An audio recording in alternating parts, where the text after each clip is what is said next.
Hi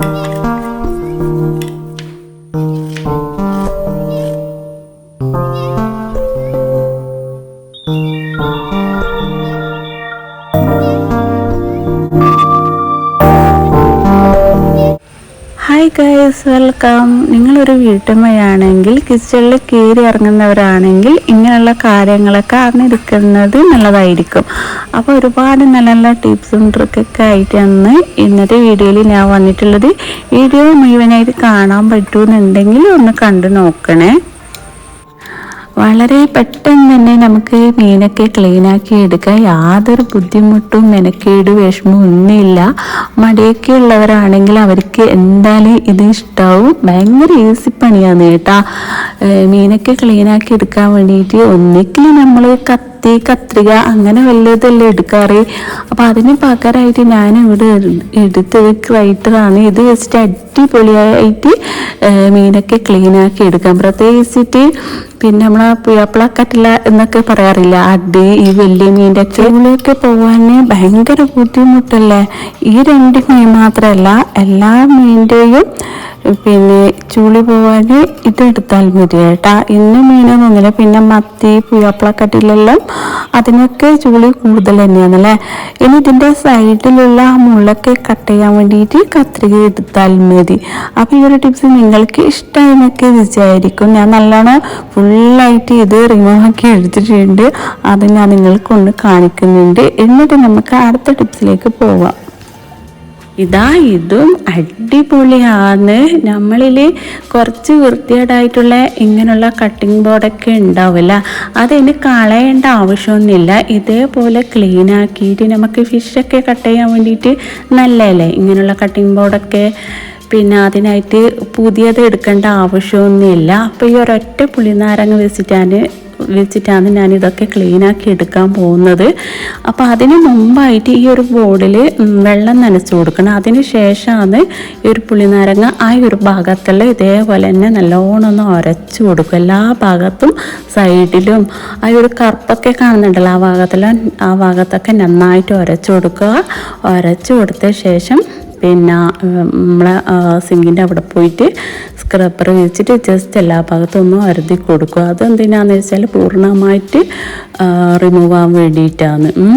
അപ്പോൾ ഈ ഒരു ടിപ്സ് നിങ്ങൾക്ക് ഇഷ്ടമായി എന്നൊക്കെ വിചാരിക്കുന്നു.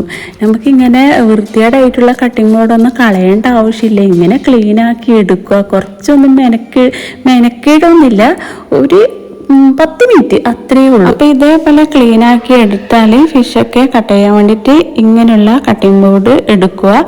പിന്നെ കച്ചറൊക്കെ ആകുമ്പോൾ ഇതേപോലെ ഒന്ന് ക്ലീനാക്കി എടുത്താൽ മതി. വലിയ കച്ചറയൊന്നും എന്തായാലും ആവില്ല.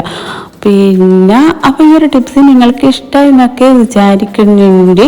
ഇനി ഒരു പുളിനാരങ്ങ നിങ്ങൾ കളയല്ല, ഇത് വെച്ചിട്ട് ഇനി അടുത്ത ടിപ്സും കൂടി കാണിക്കുന്നുണ്ട്.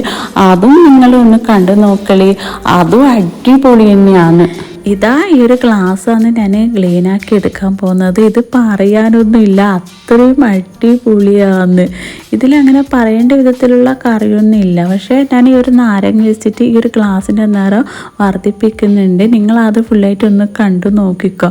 അടിപൊളിയെന്ന് വെച്ചാൽ അത്രയും അടിപൊളിയാണ്. ഇതേപോലത്തെ ടിപ്സൊക്കെ എവിടെ നിന്ന് കിട്ടാനാണ്?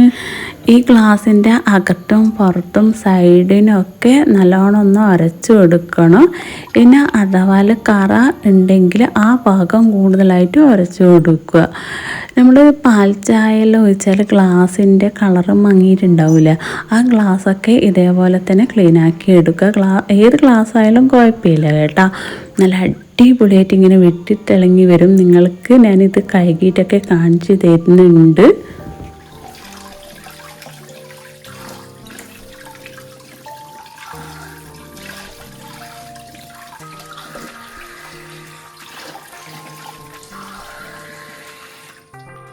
എൻ്റെ റബ്ബേ, അടിപൊളിയല്ലേ. വെള്ളം ഒഴിച്ചിട്ടും കൂടി ഞാൻ കാണിക്കുന്നുണ്ട്. നല്ലില്ലേ, എന്തോരം നിറാന്ന്, മാഷാ അല്ലാഹ്. പിന്നെ ഇതല്ലല്ലേ നമ്മൾ അറിയേണ്ടത്. പിന്നെ ഒരു ട്രിക്ക് പറഞ്ഞുതരാം. കുക്കിങ്ങിൻ്റെ ആവശ്യത്തിന് നാരങ്ങ എടുത്താൽ അത് എന്തായാലും ബാലൻസ് വരും. അത് നിങ്ങൾ കളയാണ്ട് ഇങ്ങനെയുള്ള ക്ലീനിങ് ആവശ്യത്തിന് വേണ്ടി എടുക്കുക. അതും നല്ലൊരു പരിപാടിയല്ലേ. ഇതൊക്കെ എവിടുന്ന് കിട്ടാനാണ്? അപ്പോൾ ഇതൊക്കെ നിങ്ങളവിടെ നോട്ട് ചെയ്ത് വെച്ചോ. ഇനി അടുത്ത ടിപ്സിലേക്ക് പോവാം. അതാണ് നല്ലത്. ഇതും നിങ്ങൾ എന്തായാലും അറിഞ്ഞിരിക്കേണ്ട ഒരു കാര്യം തന്നെയാണ്. മറവി എല്ലാവർക്കും ഉള്ളത് തന്നെയാണ്. രാവിലെ ദോശ റെഡിയാക്കണമെങ്കിൽ തലേന്ന് രാത്രി എന്തായാലും പച്ചരി വെള്ളത്തിലിട്ട് വെക്കും അല്ലേ. ഇനി അഥവാല് മറന്നു പോയിട്ടുണ്ടെങ്കിൽ ടെൻഷൻ അടിക്കണ്ട. രാവിലെ എണീറ്റപാട് പച്ചരി പാത്രത്തിലേക്ക് മാറ്റുക. എന്നിട്ട് നല്ല ചൂടുവെള്ളം അങ്ങ് ചേർത്ത് കൊടുത്താൽ മതി. 15 മിനിറ്റ് മുമ്പ് ഇങ്ങനെ ചെയ്തെടുക്കുക കേട്ടോ.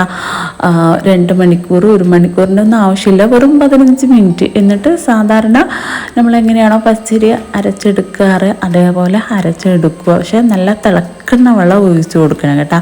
ഒരു 15-20 മിനിറ്റ് അത്രയേ വേണ്ടി വരും.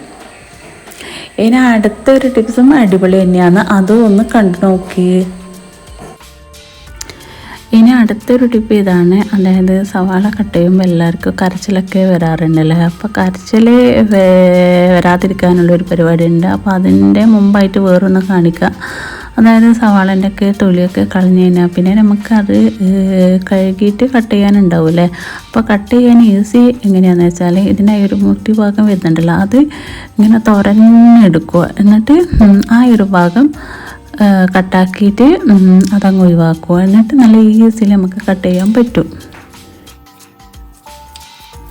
അപ്പോൾ ഇതാ കണ്ണിന് വെള്ളം വരാതിരിക്കാൻ വേണ്ടിയിട്ട് കത്തി ചെറുതായിട്ട് അങ്ങ് ചൂടാക്കുക. ഒരുപാട് ചൂടാക്കരുത്, എന്നാൽ പിന്നെ കറ പിടിക്കും. ജസ്റ്റ് ഇങ്ങനെ ചൂടാക്കുക. എന്നിട്ട് ഇങ്ങനെ അരിഞ്ഞെടുക്കുക. അപ്പം നല്ല ഈസി ആയിട്ട് നമുക്ക് അരിയാൻ പറ്റും. പിന്നെ അല്ലെങ്കിൽ സവാള ഫ്രിഡ്ജിൽ വെച്ചിട്ട് തണുപ്പിച്ചിട്ട് അങ്ങനെയും നമുക്ക് കട്ടാക്കി എടുക്കാം. അന്നേരവും കണ്ണിന് വെള്ളമൊന്നും വരില്ല കേട്ടോ. അപ്പോൾ ഇന്നത്തെ വീഡിയോയിലെ ടിപ്സൊക്കെ നിങ്ങൾക്ക് ഇഷ്ടമായെന്നൊക്കെ വിചാരിക്കുന്നു. പുതിയ നല്ല നല്ല ടിപ്സായിട്ട് ഇനിയും ഞാൻ വരുന്നതായിട്ട്. അപ്പോൾ ഓക്കെ, ബൈ ബൈ.